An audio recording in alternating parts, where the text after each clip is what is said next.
कंकरिया मार के जगाया, कल तू मेरे सपनों में आया। बालमा तू बड़ा वो है, बालमा तू बड़ा वो है, बालमा तू बड़ा वो है। कहीं सोई थी मैं, कहीं खोई थी मैं, नींद खुली जब मेरी तो बड़ा रोई थी मैं, रोई थी मैं।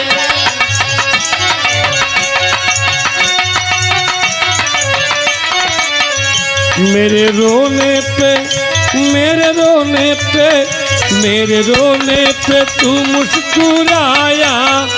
बालमा तू बड़ा वो है, बालमा तू बड़ा वो है, बालमा तू बड़ा वो है।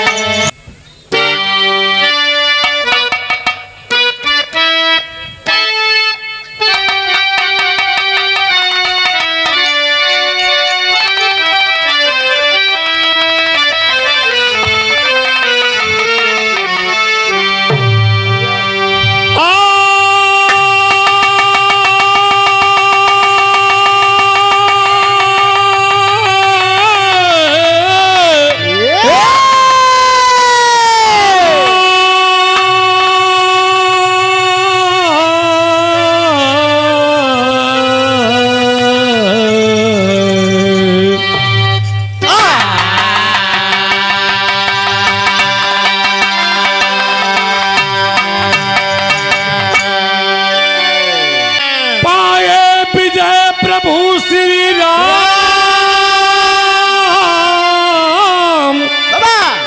देते खुशियों का पैगाम। आए नगर अयोध्या सन सहित सुखधाम।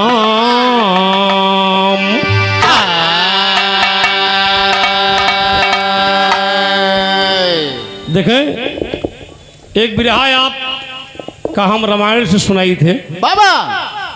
पौराणिक स्थान है दोस्त, अनोखी कहानी है, आनंद आएगा तो गौर से सुनेंगे। कहना हुआ यहाँ पर एक ठे कव्वाली के भाव लगत है बाबा। दर्ज है कि घूंघट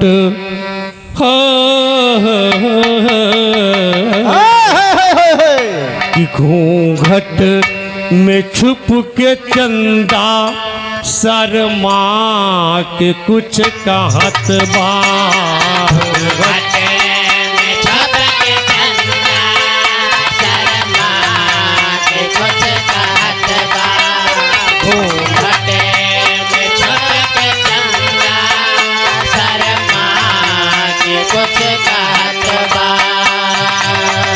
ओठवा से बरस मोती अमृत के रस झरत बा।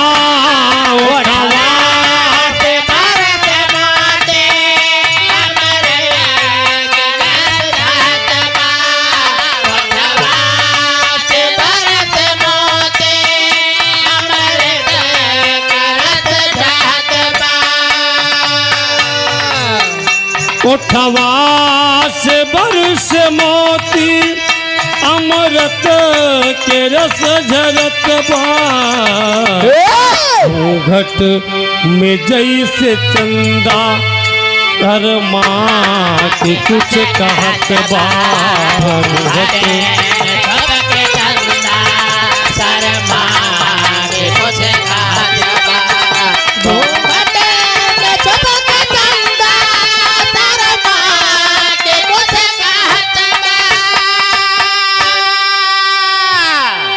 यही बात है। लेकिन भगवान राम लंका पर विजय प्राप्त करके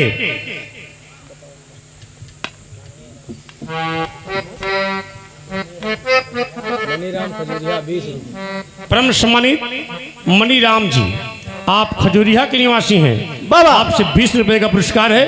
बहुत बहुत नमस्कार प्रणाम भैया के। कहना है भगवान प्रभु राम लंका पर विजय प्राप्त करके बाबूजी अयोध्या अपने दल बल के साथ, तो कहना पड़ा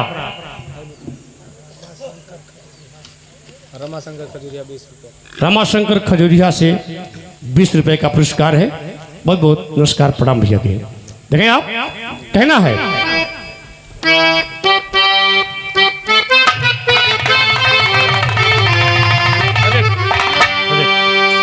पावन सजी अयोध्या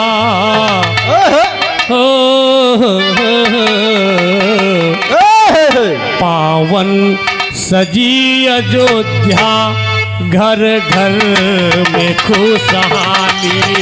पावन चले अयोध्या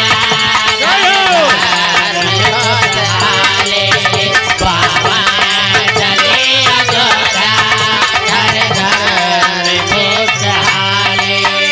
दीपक जले हैं घी के तब से जले दिवाली। दीपक जले हैं घी के तब से जले दिवाली। दीपक जले हैं घी के तब से जले दिवाली। दीपक जले हैं घी के तब से मने दिवाली। पावन सजी अयोध्या घर घर में खुशहाली। पावन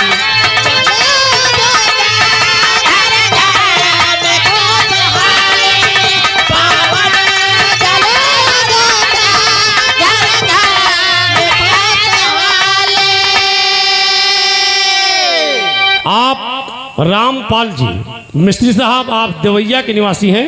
आपसे 100 रुपये का पुरस्कार है। बहुत बहुत नमस्कार प्रणाम सभी सकल पंच को।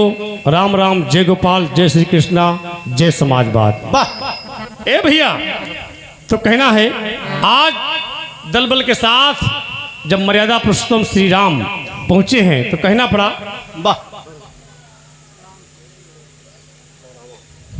आप परम सम्मानित राम सजीवन जी, आप मौरावा के निवासी हैं। आपसे 100 रुपये का आशीर्वाद है। बहुत बहुत नमस्कार प्रणाम भैया के। कहना है तो कहना हुआ यहाँ पर तेजी में भाव लगे थे।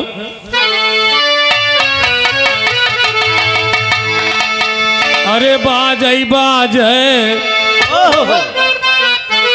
अरे बाजय बाजय सहनाई गम कय बाजय नगरी। बाजय बाजय सहनाई गम कय बाजय।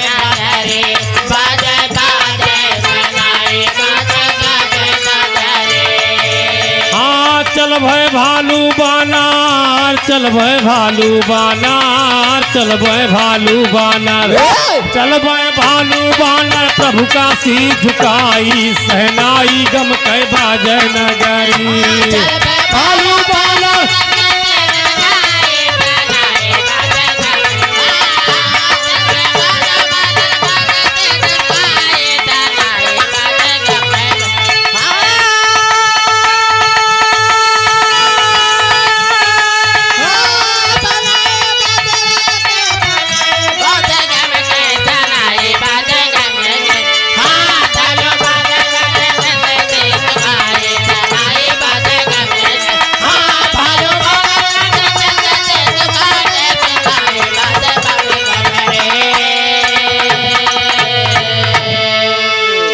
चल भय भालू बानर प्रभु का शीश झुकाई।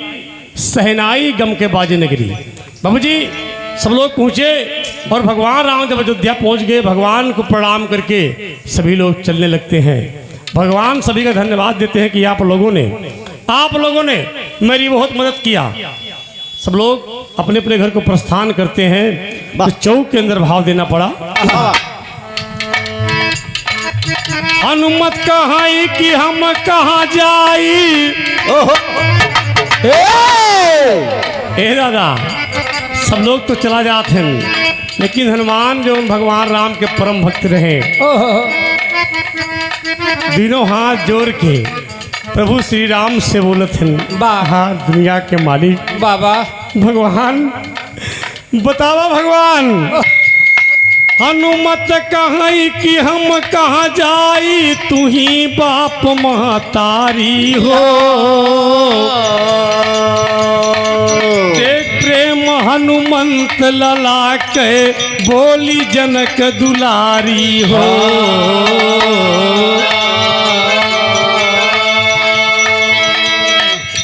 कहे माया कई एक खंजरी बना के, माया के एक खंजरी तमवली, कहे खासियत सारी हो। बाबा अरे याद करब तब बिना बजाए, हनुमान बाबा याद करब जब बिना बजाए, बजी खंजरिया प्यारी हो।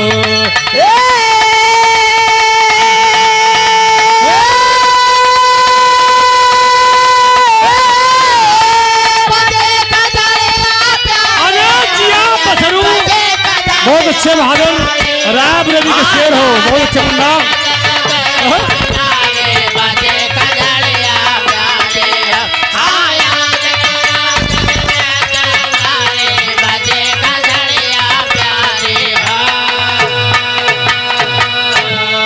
आप परम सम्मानित अशोक वर्मा जी, आप यहीं गजियापुर के निवासी हैं, आपसे 51 रुपए का पुरस्कार है। बहुत बहुत नमस्कार भैया के।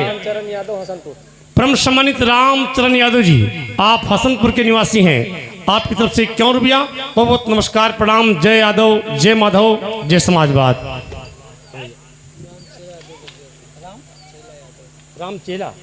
रामचेला यादव जी, आप यहीं गजियापुर के निवासी हैं, आपसे 51 रुपये का हमारा पुरस्कार है। बहुत बहुत नमस्ते, प्रणाम भैया के। ए बाबू जी, सब तो चला गए, लेकिन हनुमान जी आँख में आंसू लेके बोले थे, भगवान भगवान हम आपके बिना कैसे रहा मालिक, सीता मैया के बिना हम कैसे रहा। आँख में आंसू लेके बोले थे, सीता मैया कहा थे बजरंगबली हनुमान लला आप चिंता जिन करा।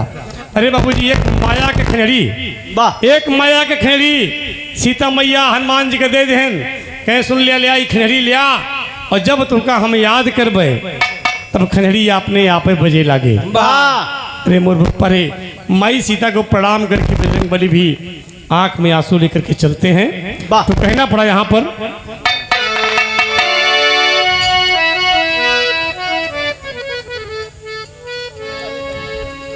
चल भय हनुमत शीस झुकाई, अरे चल भय सो हनुमत शीस झुकाई, सोचा मिलब अंजनी माई, हमरो बिरताई पहले है गले लगाई, सहनाई गम के बाजर न, हाँ हमरो बिरताई पहले है गले लगाई, सहनाई।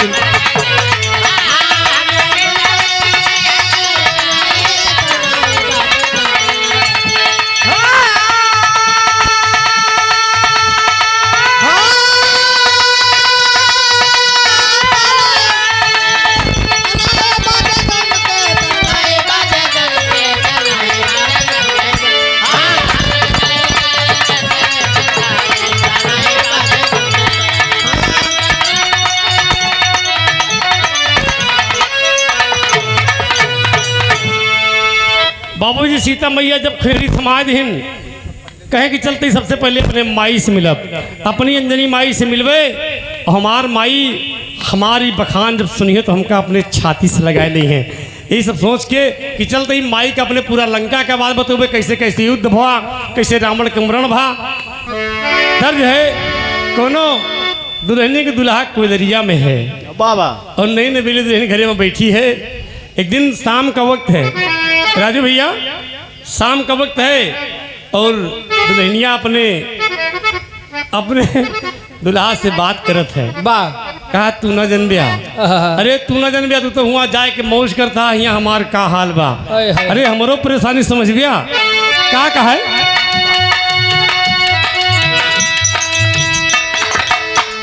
कहना है कि अरे गवना करा पिया घर बैठवला,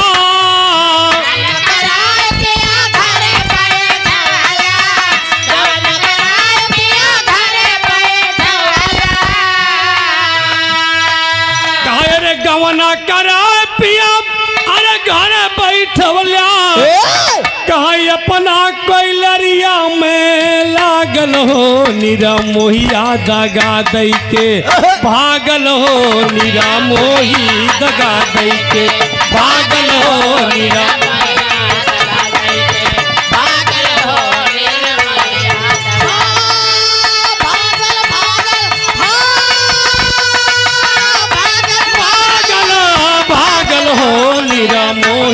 दगा हाँ भागल हो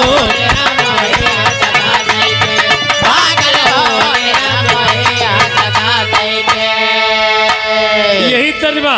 लेकिन वहां से जब चले तो कहना है कि हनुमत छुए अरे अपने माई के चरणवा हनुमत छुए अपने अरे माई के चरणवा अरे माई नहीं पहचान हो यापन बल कपीराई बाखान हो यापन बाखान हो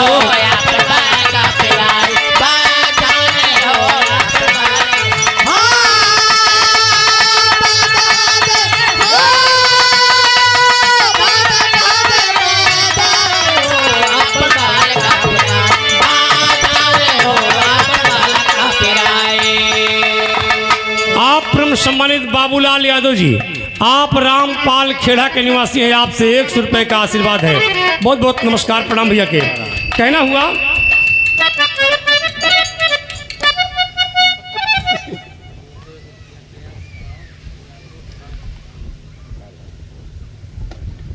परम सम्मानित गया प्रसाद यादव जी, ग्राम प्रधान जी की तरफ से 201 रुपए का पुरस्कार है। बहुत बहुत भैया के प्रणाम नमस्ते। ऐसे प्रधानी के ताज बंधा रहा है सर पे और समाज सेवक बन करके बाबूजी समाज की सेवा करा। इससे बड़ा कोनो दुनिया में सेवा नहीं है दोस्त, एकदम निर्छल भाव से। परम सम्मानित जयचंद कुशवाहा जी, मेहरवान के पुरवा के निवासी हैं। आपसे 100 रुपया। बहुत बहुत नमस्ते प्रणाम भैया के।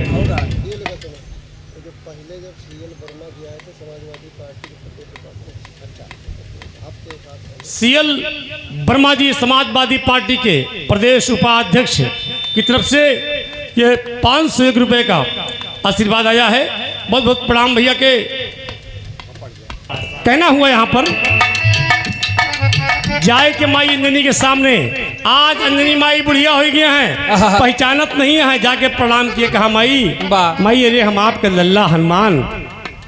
माई पहचाने से इनकार करते हैं। कहे माई समझा, अब बता रहे हैं। कहे माई अरे भुजबल कहे हमारे बजल माई डंका, भुजबल के हमारे बजल माई डंका, भुजबल के हमारे बजल माई डंका। करे माई अरे तुहार बेटवा बड़ा बहादुर है माई। बतावत हैं कि भुजबल से हमारे अरे बजल माई डंका ओ माटी माँ मिलाए देहली सोनवा के लंका, माटी माँ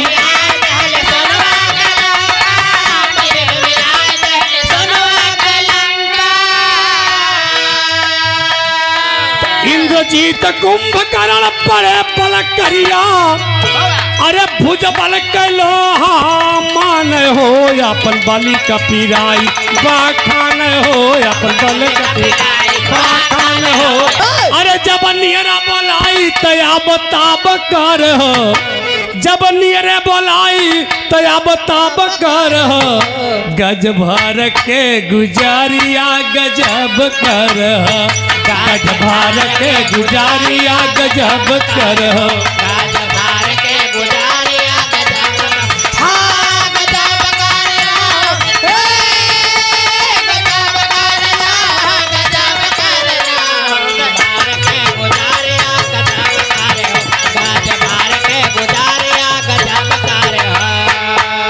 तर्जमा लेकिन माई अंजनी हनुमान जी से बोला थे। कहे हनुमान अरे बेटा दूधवा का बतौलिन कि बेटा दूधवा के बेटा दूधवा का मिट्टी माँ मिलाई देला हो, बेटा दूधवा के लाजिया डुबाई देला हो, बेटा दूधवा के मिट्टी माँ मिलाई देला हो। अरे जहिया इंद्रजीत रण में जहिया इंद्रजीत रण में बंधाई देला हो, बेटा दूधवा के लाजिया डुबाई देला हो, बेटा दूधवा के लाजिया डुबाई देला हो।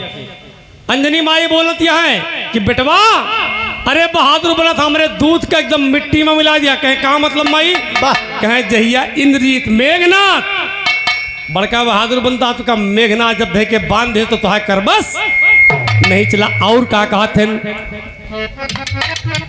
लैके धौला गिर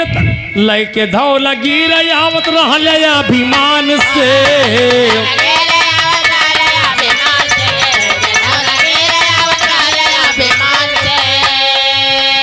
और गिर गईल धरती पे भारत ये कबाड़ से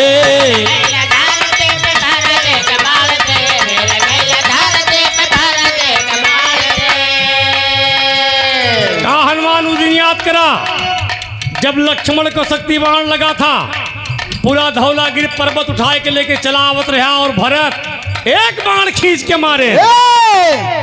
एक बाण जब खींच के मारे तो हर हर कह के पहाड़ सहित लेके जमीन पे गिर गया। बड़का बलवान बनता है अपने आप का। अरे वीर तो भरत है। जब तू राम के परिचय बताया, लक्ष्मण के हाल बताया, तो भरत क्या करें? अरे एक बाण मार तो के पहुंचाई दिल हो बेटा, दूधवा के लजिया डुबाई दिल हो।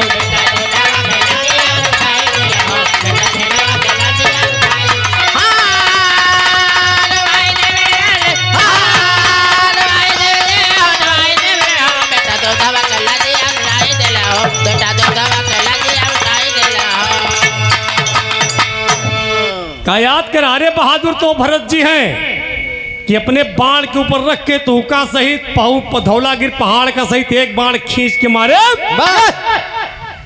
जाए के आप लक्ष्मण जी का संजीवनी बूटी दे अपने आप का बड़का बहादुर बन था। और अपने राम का बतावा था कि हमारे राम जाए के लंका का नाश कह दे, रावण के वध कह दे। अंजनी माई बाबूजी ललकार के कहती है कहे सुनो हनुमान, तुम्हारे राम की बात बता रही हूँ। क्या बताऊं? अरे शान कुल बोर दिए, कहा शान कुल बोर दिए, और कहा अंजना कैसे तोर भगवान शान कुल बोर दिए, कहा अंजना कैसे तोर भगवान।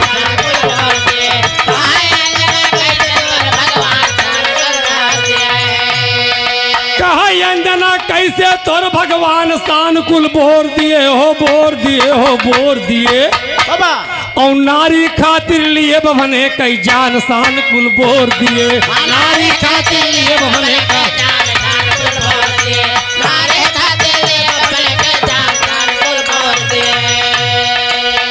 बतावत हैं का राम तोरे प्रभु, उनसे बड़ा गलत कौनो नहीं रहा। कहे मतलब कहे सीता के लिए अरे आपने आपका मर्यादा पुरुषोत्तम बनते हैं, राम बनते हैं। एक सीता के लिए जाकर के बाबूजी रावण जिसे प्रतांड विद्वान का वध कर दिया। याद दिवावत थी राजा रघु राम के पुरखा जिनके साथ सौनारी है।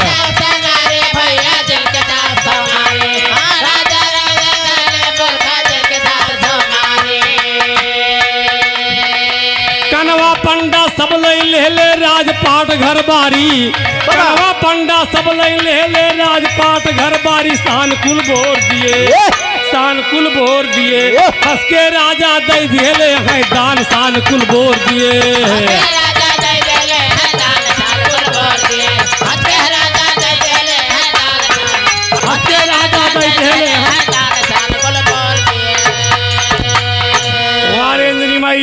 याद दिवावतन के जाके अपने भगवान से बता दिया कि राजा राम के पुरखा रहे महाराज रघु, जिनके एक दो नहीं 700 रानी रही, 700 रानी। अरे प्रयागराज में कुंभ के मेला लगा, 700 रानी के लेके नहाए चल गए। वहीं पे काना पंडा रहा, काना पंडा रहा, 700 रानी नहाए के निकली और काना पंडा घाटे पे बैठा रहा। कहीं फिर कहें बस कुसे के पैती पिन्हा दिया, दान में दक्षिणा में मांग लिया कि हमका 700 रानी चाहिए। 700 रानी ले लिया, घर द्वार राजपाट सब ले लिया। अरे राम के पुरखा रहे राजा रघु, 700 रानी दान दे दिया। और तोरे राम एक ठे सीता के बरे रावण के जान ले ले, बबने के इनका लागे बबन दो। बताओ है बाबूजी, देखा आगे कहना है, कहे रे जमुना के लहरिया में नावरिया डगमगाए रे, जमुना के लहरिया नावरिया डगमगाए रे, जमुना के लहरिया नावरिया डगमगाए रे, जमुना के नावरिया डगमगाए रे, नावरिया डगमगाए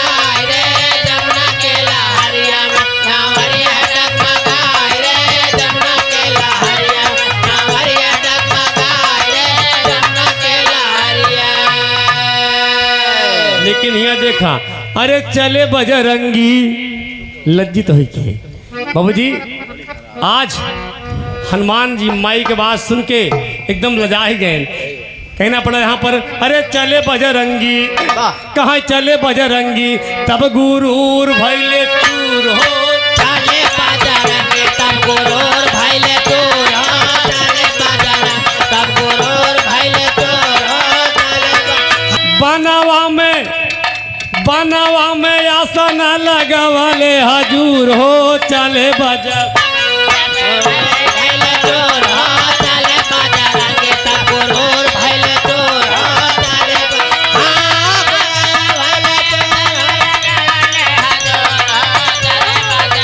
तब गुरूर भैले चूर हो। चले बजरंगी तब गुरूर भैले चूर हो। चले बजरंगी एकदम घमंड चूर होगा हनुमान जी के। जाए के थे वन में बाबूजी आसन लगाए हैं। कहे कहाँ का जाई, भगवान हमका भेज दे अयोध्या से। खंजड़ी उंजड़ी लेके बाबूजी वही वन में जाए के अपन आसन लगाए। ए भैया बाबा अरे पेड़ावा पैटांगे हनुमान जी खंजड़िया।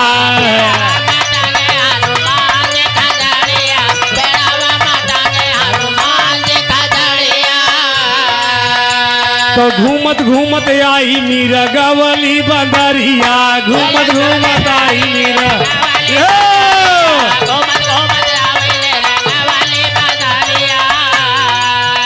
अरे हनुमत का देख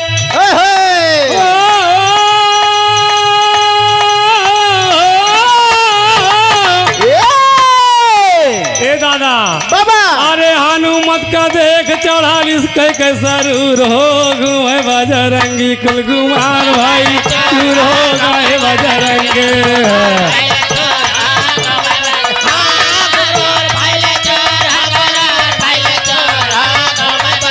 जय हो।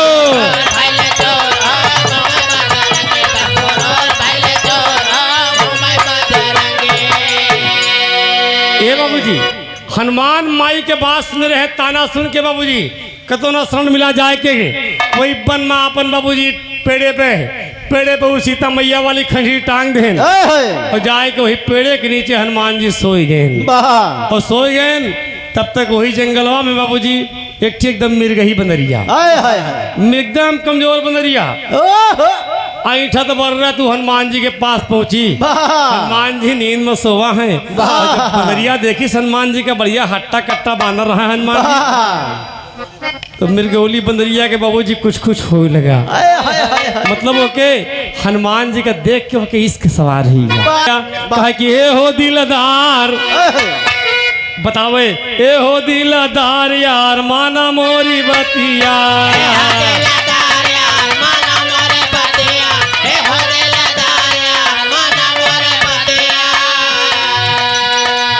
हनुमान जी सोवा है, जाए के बाबूजी बंदरिया अपने नरम नरम हाथ से हनुमान जी का जगावत है।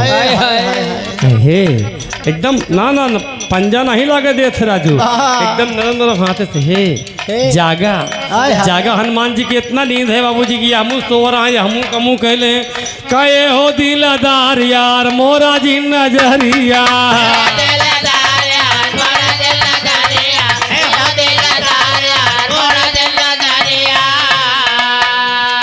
हाई तैयार मिर्गौली बोलत है, हाई तैयार करवाइला भमरिया। हाई तैयार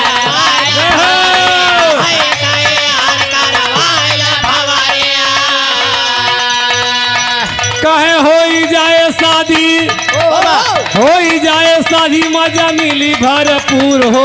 चले बजरंगी तब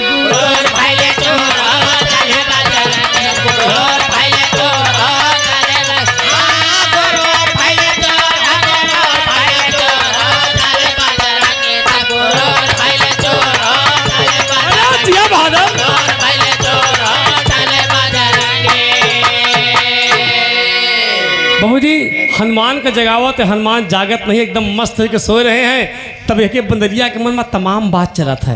तमाम बात चला थी कि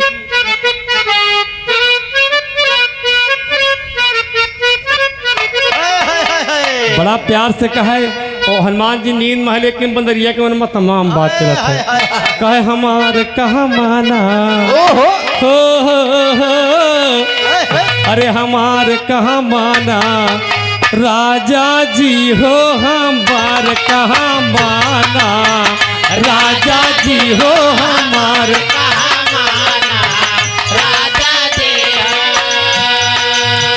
तमाम दुलार प्यार से मनावत है, लेकिन बिरहा मत तर्ज लगत है। और तर्ज बाई हमार अब आप क्या नहीं बता सकी। हमारे उधर रायबेली से आगे जावा प्रतापगढ़ में, तो वहाँ माता बहन लोग जब धान लगावत हैं, हाथ में बेड़ ले लिए और बढ़िया लाल पीली हरी नीली साड़ी बांध के बाबूजी और लंगोटा मार लिए, एकदम कछाड़ मार के और पानी में ले लिए बेरन तो लगावे तब गावे। कैसे गावत थी वही तर्ज है कि उड़ती चिड़ैया, अरे उड़ती चिड़ैया कहे मारा बेई मनाऊ, उड़ती चिड़ैया कहे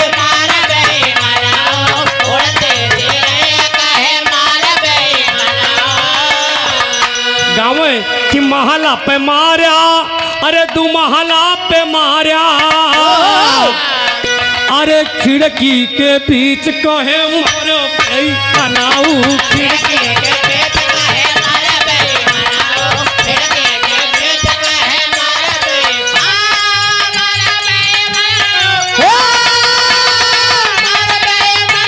ओ मारा बेई मनाऊ तो खिड़की के बीच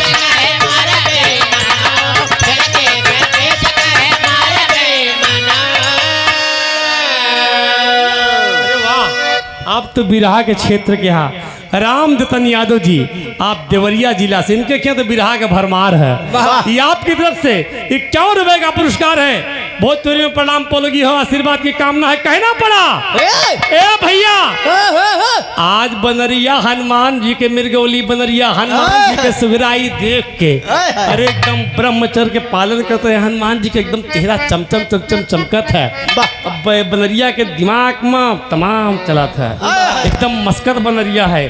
तो क्या करते, अरे सब ही बना रहे राजू, अरे सब ही बना रही बोला वही बनरिया, सब ही बना रहे बोला वही बनरिया, सब ही बना रहे बोला वही बनरिया, अरे मंगल गीत तब गावा वही बनरिया, तो सब ही बना रही बोला वही बनरिया, सब ही बना रहे बोला वही बनरिया।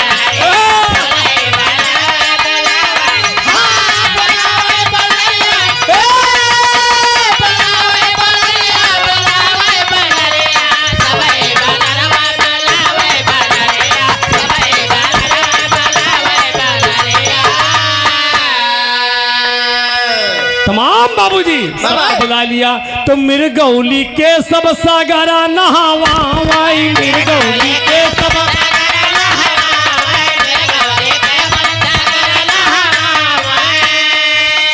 ओ मोहवा में चंदन कैले पलगवाई, मोहवा में चंदन कैले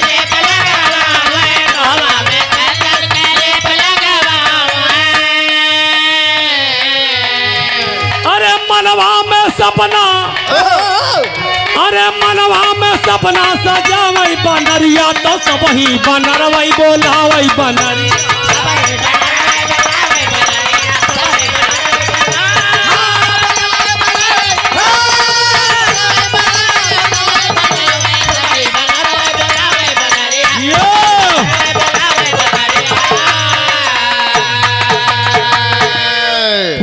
जितना जंगल में जीव जंतु रहा सबका बुला ले, सबका बताए कि हमारी शादी हनुमान जी से हुए वाली है, सब लोग आएंगे ले जाए कहो सगरा वगैरह नहावे लगे, चंदन वंदन के लीपा पोती करवावे लगे कि सुंदर लगे मिर्गौली। लेकिन सब जब आए गए तो बनरिया फिर जाए कि हनुमान जी का जगावत है, जगावत तो कहना है ओ हनुमत ना जागे ले कितना जगावे, हनुमत ना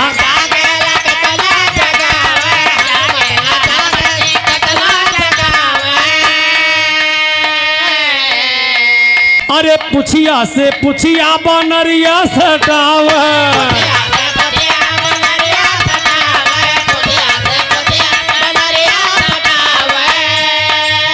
अरे टाका से टाका, टाका से टाका भिड़ा वही बनरिया सगरऊ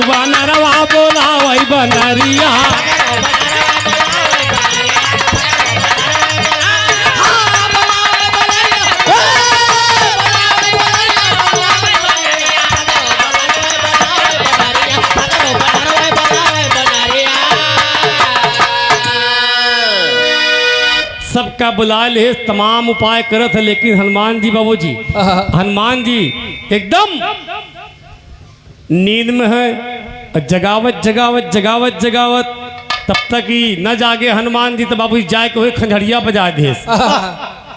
जब खंजड़िया पड़वा पटांगी बजाए तब हनुमान जी जाग गए। तो हनुमान जी देखे मृगोली बंदरिया के बाबूजी तो हमेशा सदैव ब्रह्मचर्य के पालन करते हैं। हनुमान जी के मूड खराब भैया, तो करीब बनरिया किया, तमाम बानर भालू इकट्ठा करे रही, बियाह करे के बड़े अपन चंदन पतवाए रही। तो हनुमान जी के गुस्सा लाग गए, उड़ान में कहना पड़ा, पूछ को बढ़ा दिए कबीराए, तो झटके बड़े जुहर गुसियाई। अरे तो भाई पूरी अयोध्या गिरी बनरिया जाई, सहनाई गम कह बाजे नगरी है।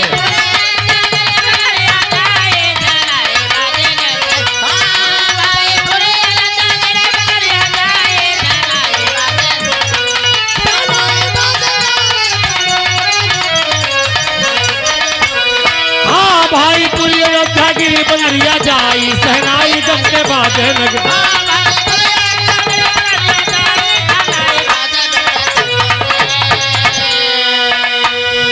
हनुमान जी बाबूजी बढ़ा दे पूछ, जैसे लपेट जाके खैरी बजावत रहा, हनुमान जी की नींद खुली। उनका शंका हो यहाँ खैरी बजत है, बिना बजाए कैसे बजे?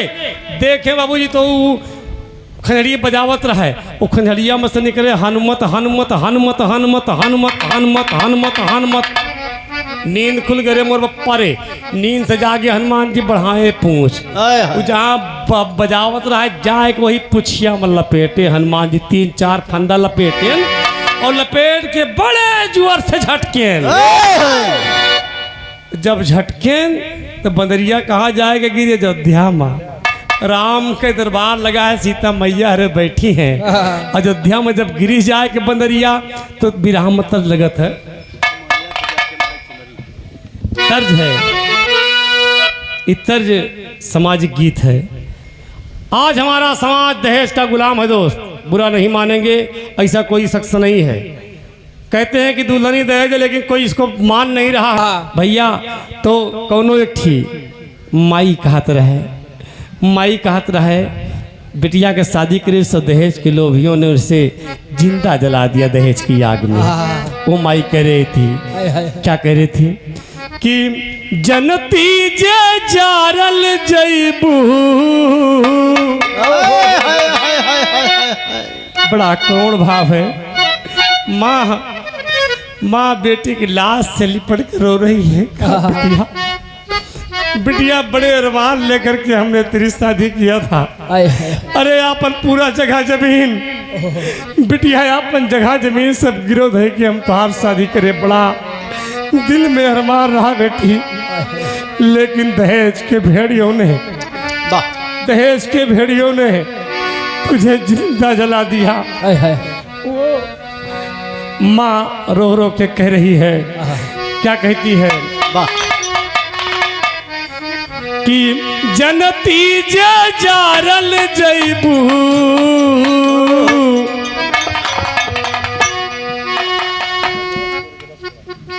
परम सम्मानित रमेश भैया, आप गुरबकस खेड़ा के निवासी हैं, आपसे 51 रुपये का पुरस्कार है।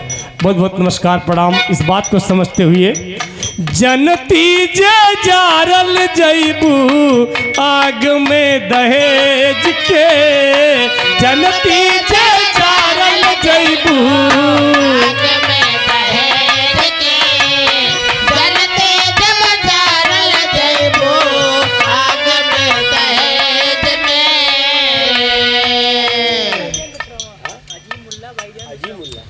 अजीम मुल्ला जी, आप बछरावा के निवासी हैं, आपसे 51 रुपये का पुरस्कार है। बहुत बहुत सलाम, शुक्रिया, सभी को प्रणाम, नमस्ते।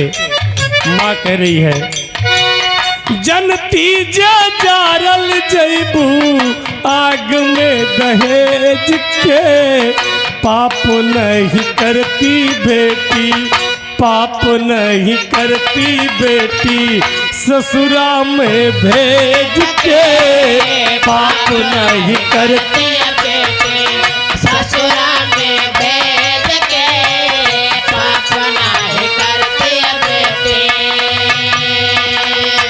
आप परम सम्मानित विनय एडवोकेट साहब, आपकी तरफ से 100 रुपये का आशीर्वाद है। बहुत बहुत नमस्कार प्रणाम भैया के। लेकिन यहाँ बिरहा में भाव लिखते हैं कवि गुरु शरण यादव जी। क्या लिखते हैं? रोई रोई बानरिया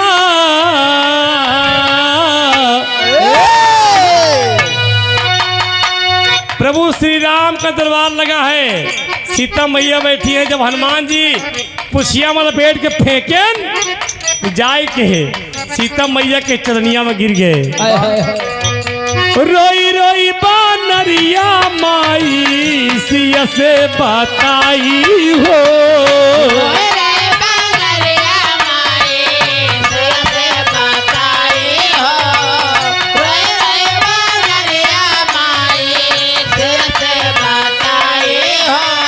कहना पड़ा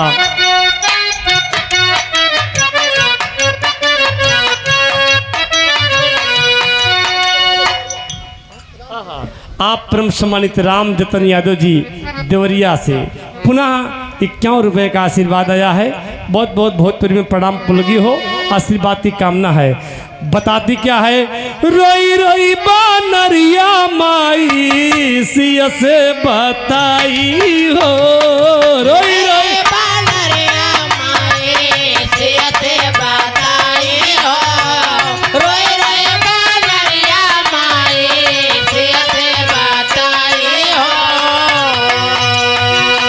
हनुमत के साथे होता, हनुमत के साथे होता रहली सगाई हो। हनुमत के साथे होता रहले सगाई हो।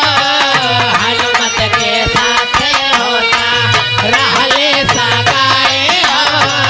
हनुमत के साथे होता काए माही।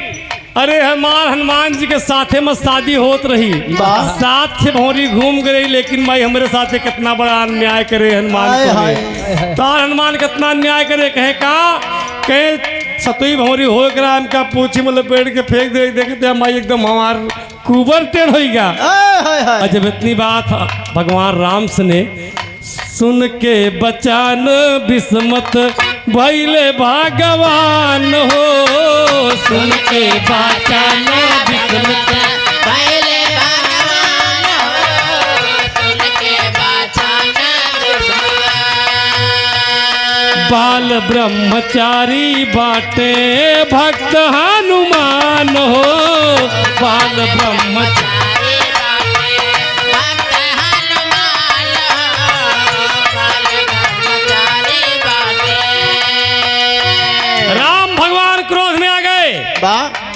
मृगौली क्या भक्ति है कि हनुमान तो साथे शादी करते रहे, कबो नहीं हो सकत।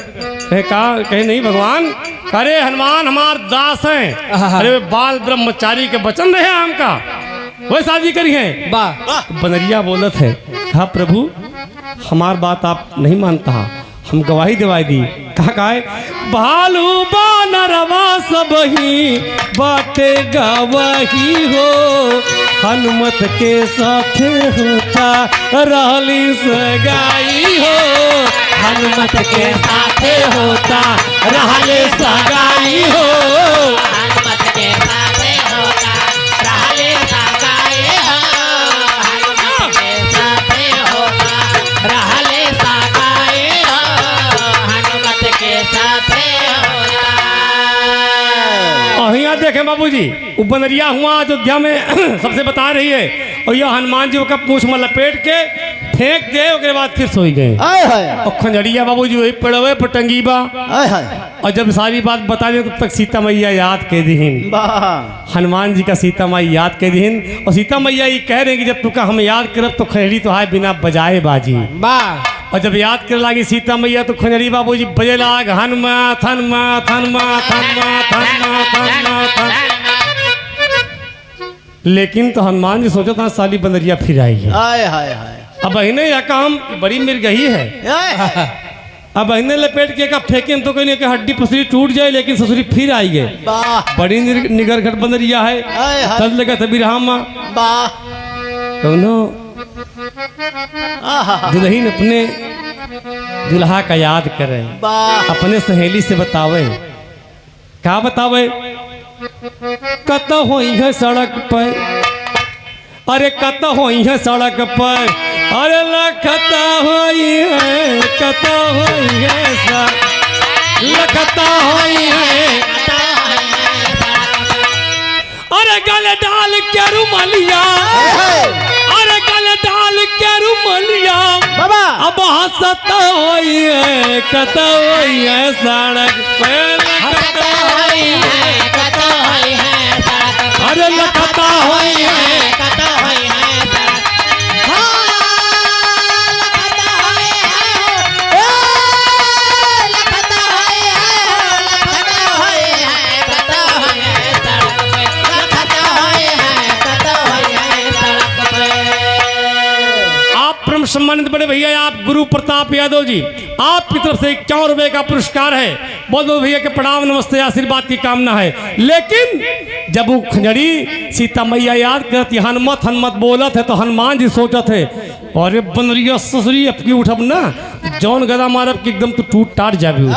तो हनुमान सोचत थी कि 12 बनरिया, अरे 12 बनरिया, अरे बजावई खंजड़ी 12 बनरिया, बजावे खंजड़ी 12 बनरिया, बजावे खंजड़ी, अरे माटी में मिलावे, अरे माटी में मिलावे तपस्या सगारी 12 बनरिया, बजावे खंजड़ी 12 बजावे खंजड़ी 12। देखे आप, जब वो हनुमत करत है, जब हनुमत करत है, तो हनुमान जी सोचत हैं कि बात बखा सही बनरिया कलाकार हो, बात बखा सही, बनरिया कलाकार हो, बात बखाते बनरिया कलाकार हो, अरे हनुमत खंजड़िया के पुकार हो,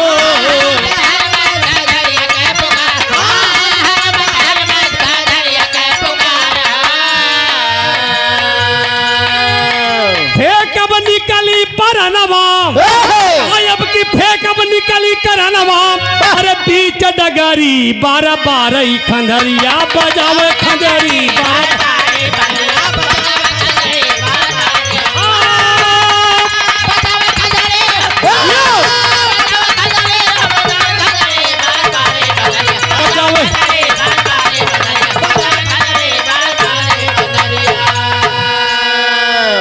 कहना पड़ा।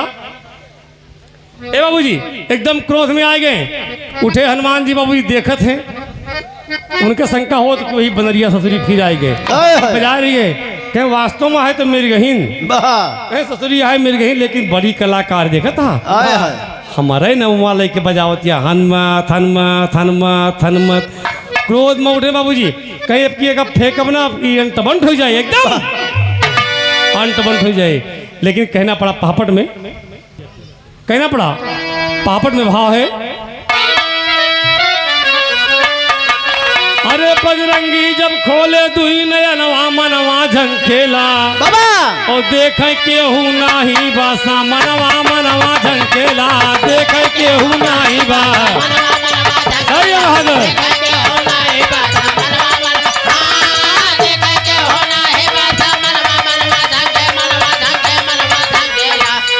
केहू नाही बासा मनवा मनवा झंखेला।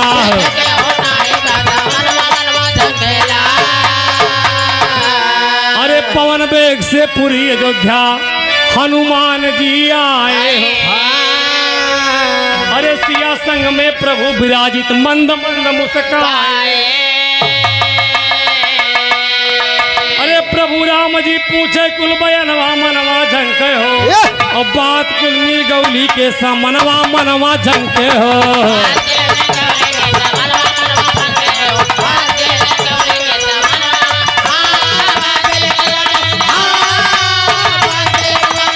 जय हो जय हो, जागा भोले बाबा माई भगवती।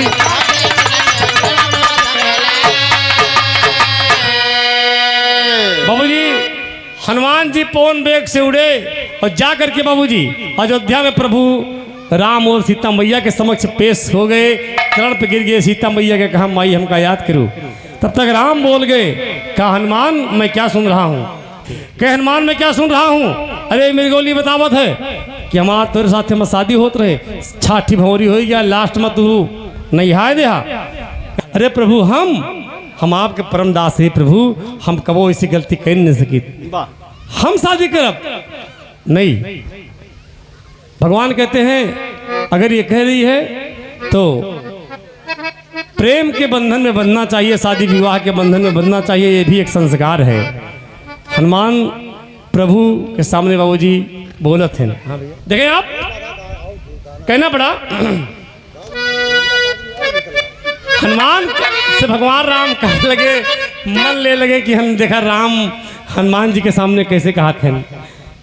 कहा थे कि हनुमान अरे बिना यार शादी ब्याह की जिंदगी बेकार है, 16 संस्कार में एक बंधन यहू बा, ब्याह कर लिए के चाहिए। हनुमान कहते अरे प्रभु आप, अरे आप भी बात बोल रहे हैं?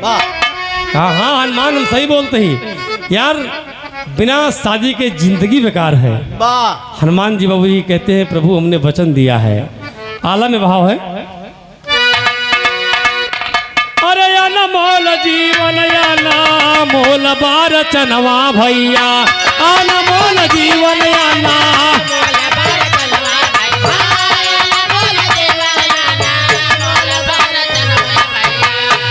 अरे अलग अलग रिश्ते में बांधा सनसा,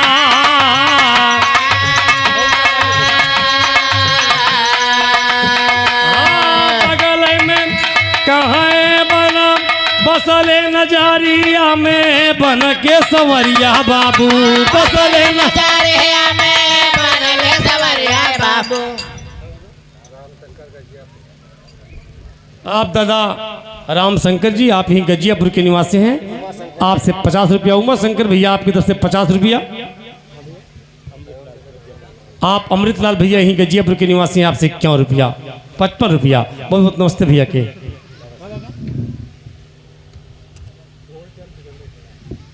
आप परम सम्मानित दादा फूलचंद जी, आप सिकंदर खेड़ा के निवासी हैं, आपसे 51 रुपये का आशीर्वाद है। बहुत बहुत नमस्ते प्रणाम। सभी सकल पंच से हम आशीर्वाद की कामना करते हैं। कहना है बनरिया बोलत है, कहाँ बसले नजरिया माँ बन के संवरिया भगवान,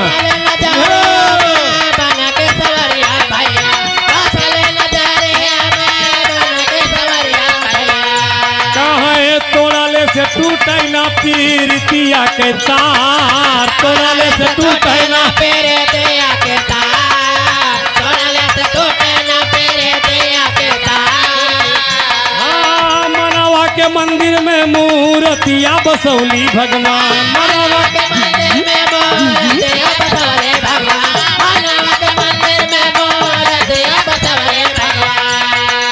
पूजा कर अभी नहीं निकई मान दिलदार, पूजा कर अभी नहीं के मान दिलदार, पूजा कर अभी नहीं के मान दिलदार। तो बोले प्रभु राम बजरंगी न्याय करी है, बोले प्रभु राम बजरंगी न्याय करी है, बोले प्रभु राम बजरंगी न्याय करी है। अरे मीरा गौली के भरिए से नूराली लार हो, मीरा गौली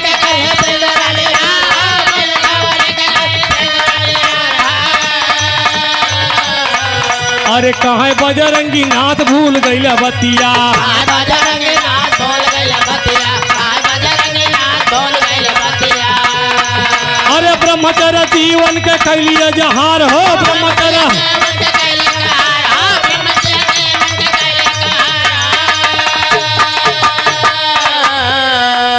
अरे क्रोधवा में मारे कपिराई हूँ मैं गदवा, क्रोधवा में कपिराई गदवा के मरले मरले बनरिया के सिंदूरा लीला।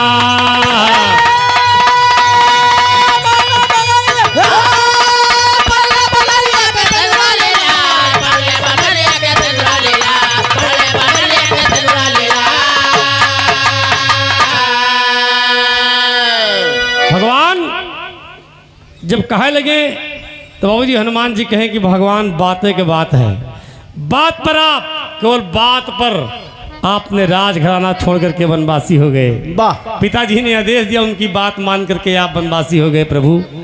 और हम हुई बातें आपका बात दे कि हम जिंदगी में ब्रह्मचर्य रहा, शादी न करब भगवान। और बात में आपके पुरखा राजा रघु रहन केवल बात पे कनवा पंडा एक बारी कहते कि सास सुरानी दान दे दिया, एक बात पे बाबूजी सास सुरानी दान कहते हैं। क्या बात करता आप वादा कर रहे हैं जाके आप बात पूरी करे वहू के। तो भगवान हम ही हमार ब्रह्मचर्य के व्रत बा, हम कबो शादी न करब बाबूजी। हनुमान जी बाबूजी बात बर्दाश्त न कर पाए और वही गदा ले रहे हैं बाबूजी, हुमक के गदा घसीट के अपने सीना पर धाक से मारे। वाह आप सब जाना था कि हनुमान जी सिंदूर लगाए रहत रहे, पसीना एकदम बदन मावर है। वो जब घसीट के सीना पे अपने गदा मारे तो वही सिंदूर जो रहा छलक गया। बगल में मृगोली खड़ी रहा है और के मांगी में जाए के फट से वो सिंदूर पड़ गया। उसी वक्त बाबूजी भगवान राम कहने लगे, अरे मृगोली ताया बड़ा सपना है ना, अरे बड़ा सपना है कि हम शादी कर, कहे तुम्हारे सपना ही जन्म में पूरा ना होई। वाह कहे फिर कैसे होए ना, बताओ दुनिया के मालिक। तो आखिरी भाव में कहना पड़ा,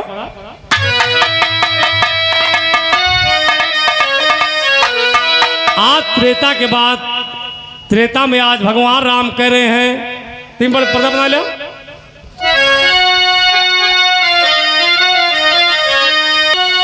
तोहर सपना सजावल कुल पूर करी है, तोहर सपना सजावल कुल पूर करी है।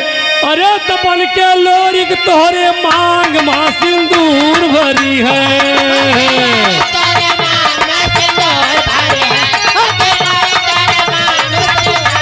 से कहना है कहें हनुमान जी से भगवान वो मृगोली से कहता है कि सुन ले तुम्हारी यही जन्म में तो इच्छा ना पूरा हुई, लेकिन हम तुके वचन देते ही कि जा कलयुग में यही हनुमान जी लोरिक बनी है, लोरिक बन करके थोड़ी मांग में सिंदूर दान दी है। कहना पड़ा अंतरा में, यही मृगौली जाके मंजरी कहीं है अपने यदुवंश में, यही मंजरी जाके यही मृगौली जाके मंजरी कहीं है।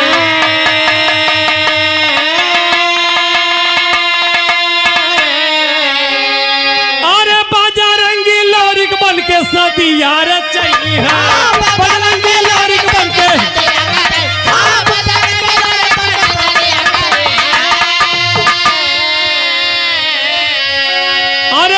सतई भंवरिया कहाँ होए सतई भंवरिया दुख दूर करी है।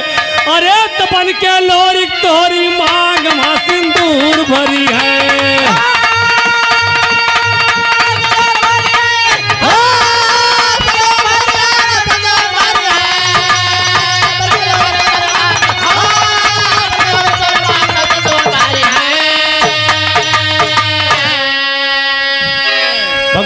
बाबूजी वचन दे दिए तो आखिरी भाव में कहना पड़ा, गुरु घराने का परिचय है।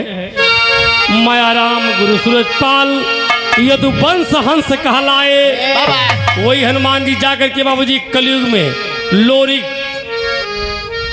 लोरिक के नाम से पैदा हुए, वही अब मंजरी हुई और मंजरी के साथ में बाबूजी लोरिक के शादी होते अपने यादव वंश में। एक इतिहास है लोरिक का, एक बाबूजी इतिहास बन गया। बाबा माया राम गुरु सूरजपाल जी यदुवंश हंस कहलाए।